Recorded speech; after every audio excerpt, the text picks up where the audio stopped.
Alright guys, TacticalRab back again today. Hope you're all doing well and enjoying your day so far, and welcome to the off-season. The World Championship has concluded, Atlanta FaZe have been crowned victorious, and that means that other teams will be making moves to try and dethrone them next year. Which teams will make moves? Could it be Optic Chicago? Very much intrigued to hear your thoughts in the comment section below. Like if you guys enjoyed the video, subscribe if you're new as always, I greatly appreciate it. Really up to the channel, thank you very much indeed for doing that. No better time to subscribe than right now with the chaos that is about to transpire over the coming days and weeks. Best day ever, say Atlanta FaZe. They win the World Championship, lifting this trophy finally. Of course, all the organisation there, pretty cool to see. This team, Arcitys, Cellium, aBeZy and Simp, dominance this season, absolutely outstanding stuff. Will it continue into next year? Well, more than likely will. Which team could potentially, take their crown away next time round? It's going to be tough to do so, but teams that certainly will be trying throughout this off-season, are no doubt about it. Of course, one of those teams could be Toronto Ultra. As Cammy says right here, heartbroken once again. Some of those maps are going to haunt me. Proud of the boys, what we accomplished, but just so close once again. Honestly, Ultra, they got so close at times. A couple of maps that, of course, the Garrison Control and the Express Search and Destroy. If they'd have gone the other way, maybe Ultra win that one, but it would have been tough regardless. Moscow Search and Destroy Game 9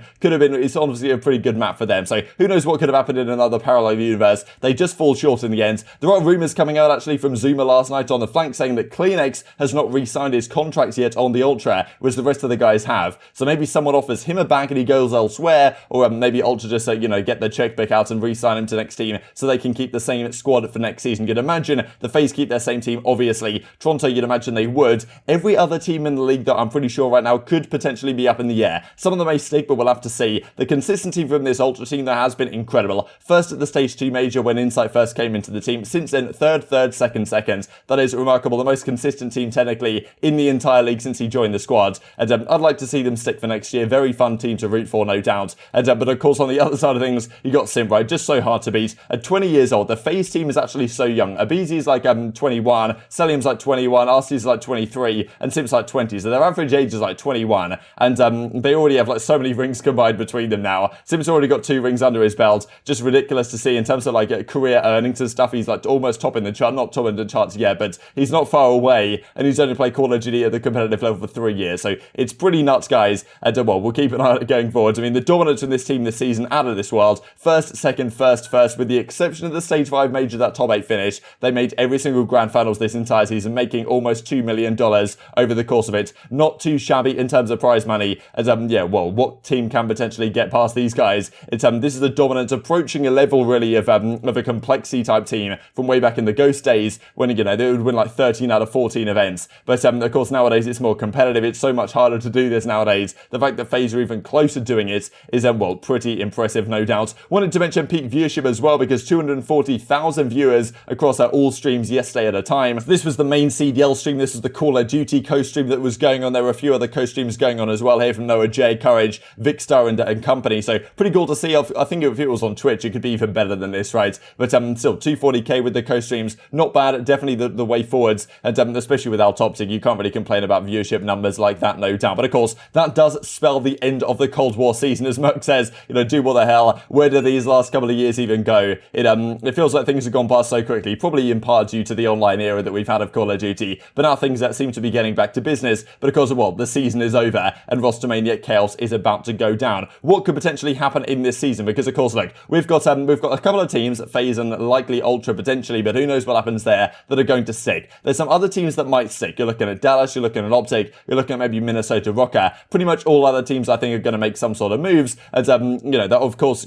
could spark some chaos, right? Because you've got massive name players, like of Huke, for example, over at the bench on Los Angeles Thieves. Is he going to go back to their starting team? Is he going to go elsewhere? If there's big name players up for offer, up for grabs, then teams might decide to do that, and even teams that you might think would stay the same actually could potentially change. Of course, those methods is going to look at right here. We actually deleted this, but I need to FaceTime into the hotel bar to participate in Rostermania, right? Because this was typically how things would go. That after Champs concludes, you will go to the hotel bar and discuss and talk with the other players who you want to team with for next year. Now, the rumor has it, a few of you guys asking me exactly, when can changes start to happen? The rumor has it that September the 5th is the date where the teams have to tell their players whether they're extending their contracts or not for next year. Now, some of these contracts are up anyway, so they don't have the opportunity to. But I'm pretty sure September the 5th is technically when the teams can start actually signing players. Now, of course, in the next couple of weeks, a lot of teams are going to decide already who they want to team with, and discussions behind the scenes. But in Rostermania, everything can change so quickly. If a team doesn't get someone someone's signed or there's a bit of a delay or someone else swoops in to try and make an offer, then the rumours that are currently going on, I suppose, behind the scenes even right now, are going to change significantly over these next couple of weeks. But at September the 5th is probably the date where we start to get some confirmations come in. But of course, there is plenty to be discussed between now and then. So one of the big question marks, of course, is Optic Chicago. Very disappointing season from them. They don't make a grand finals. If anything, they didn't particularly get close to making a grand finals. And that probably means that this team just isn't going to work as a core four. As much as they may like each other and be friends, and maybe Optic fans want to keep these guys together, if you're in search of championships,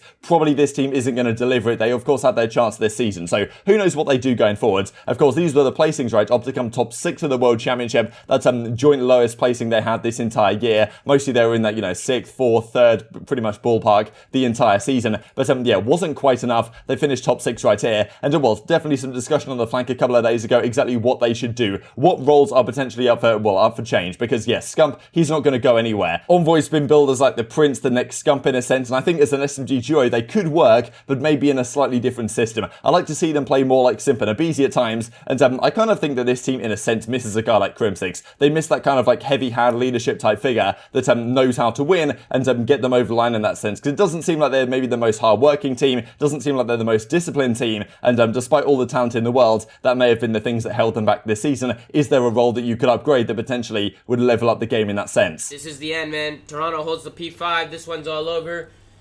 What do you think happens with this Optic team? If it were me, and this might be we all lean back. Like, bro, what do you think happens to these guys? I think if it were me, I think they need to make a change. I see a lot of fans saying they should drop Envoy. I think that's ridiculous. Nah, bro. Envoy's nasty. But I hate to say it, Tom. Like they're going to subscribe to the Scump and Dashy like duo. Like that's got to be a thing. I think the options are on the table for Formal. I think that's a logical position where they need to bring in someone who I think can bring more discipline and system to the way they play. I think they will benefit a lot from having that structure. They need to get an analyst. For sure. For sure.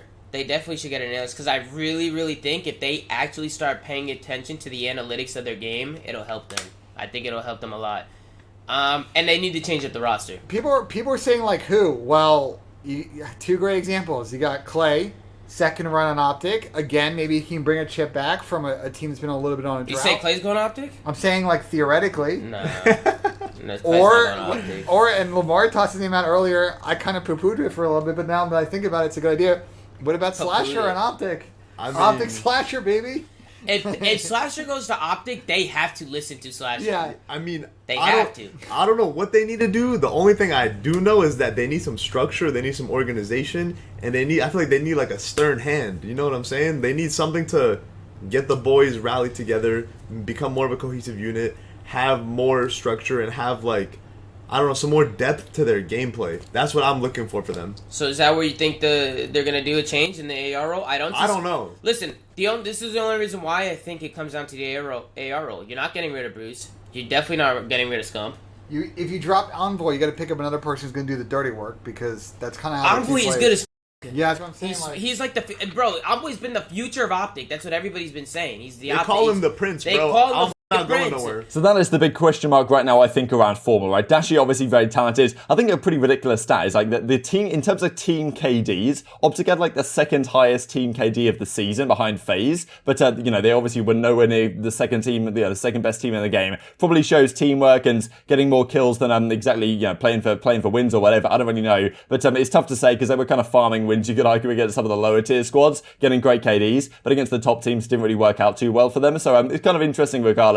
But yeah, of course, the discussion has been around the main assault rifle position. Dashy's very talented. It feels like Dashy and Envoy, and of course, Scump is going to stay there, like the next up in a sense. But, this is Arcitys, of course. They had him last year. They decided to let him go to Atlanta FaZe. Understandably so, he wanted to leave. They want to be, good on him or whatever, and he goes over to there and starts dominating. And a guy like Arcitys he's talking in this clip, right, about how the coaching staff that they have over Atlanta FaZe is very impressive compared to what they had on Optic. Like, FaZe do it different. They've got all the talent. They've, of course, course got all the talent, but they've also got all the coaches and the analyst staff, and that's the type of things that helps them. So certainly getting an analyst for Optic could be a step in the right direction, but it's also like maybe the main assault rifle is the position that you try and upgrade. I think a guy with maybe a bit more of a heavy hand, of course, Foremost communication is fantastic, but I just think that maybe Optic need a bit more discipline. Like a guy like Clayster, I don't know if Clayster's going to be on the market, but maybe he wants to stay with New York. I'm sure maybe he does, but every single year he tends to change teams. Scump and Clayster have teamed with each other way back in the day, and back in the Ghost days where they won the X Games 2014. So it's not out of the question that Clayster could potentially go to Optic. Another discussion point was Slasher, right? He might be in free agency after if Los Angeles Thieves want to go down the Octane route. So there is potential ARs on the market there, and Optic have an incredible amount to pull. That's the thing with Optic. They can pretty much get anyone they want within reason. They'd have to offer a lot of money, probably even to a guy like Simp to get him on the team, but still, Optic is Optic at the end of the day. You can pretty much get who you want if you want to upgrade. Of course, content is a talking point. Like Foremost been fantastic for their content this year, but in my opinion, the content gets better if you're winning, right? People are more interested in watching the content and watching the behind-the-scenes documentaries if the team's winning, and that maybe is something they have to consider. So I don't really know what you do. I think if you are going to change some role, maybe Formal makes the most sense to move out of the team. Of course, it's going to be tough to do so, right? But maybe it is the most feasible move to actually take this team to the next level. Definitely intrigued to hear your thoughts down below, though. Who would you get? Is Clayster or Slasher even an option? I mean, it'd be kind of crazy to see Optic Slasher after all these years, or even Optic Clayster come back into fruition.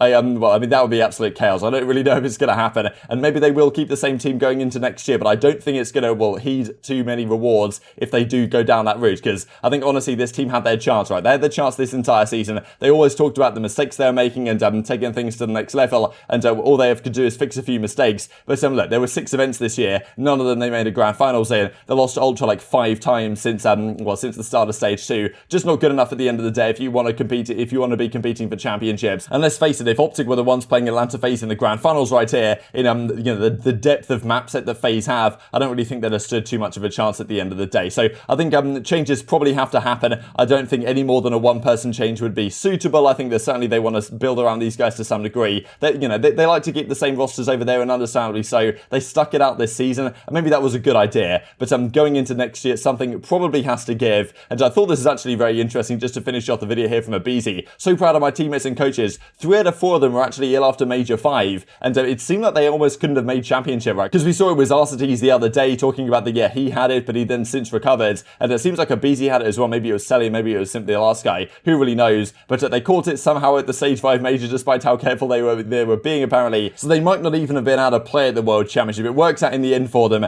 and it was touch and go for a time, no doubt, I'm sure, when they were scrimming these last couple of days. But that is enough to get them over the line. And just to finish out the video with this is the ring count as it stands right now. 3 rings, Karma, Clayster, and Crimsix. JCap, Aches, aBeZy, Arcitys, Simp, and aBeZy now on 2 rings. And 1 ring, of course, Parasite, Miracles, Killer, TP, Attach, Crowder. Plus 1 as coach, John, Slasher, Formal, Scump, Assault, Silly, Prestinni, Huke, Shotzzy, ILLey, and Cellium is our World Championship winners here in the Call of Duty history. But Arcitys, Simp, and aBeZy certainly moving up the ranks very quickly indeed. Very much intrigued to hear your thoughts on all this in the comment section below. Hope you guys enjoyed the video. If you did enjoy it, I'd greatly appreciate a like on the video. It really helps out the YouTube algorithm. I know you enjoyed this content. Other people like you may enjoy this content as well, and I've grown the competitive Call of Duty community. Thank you for watching as always. Take care, and I will see you next time.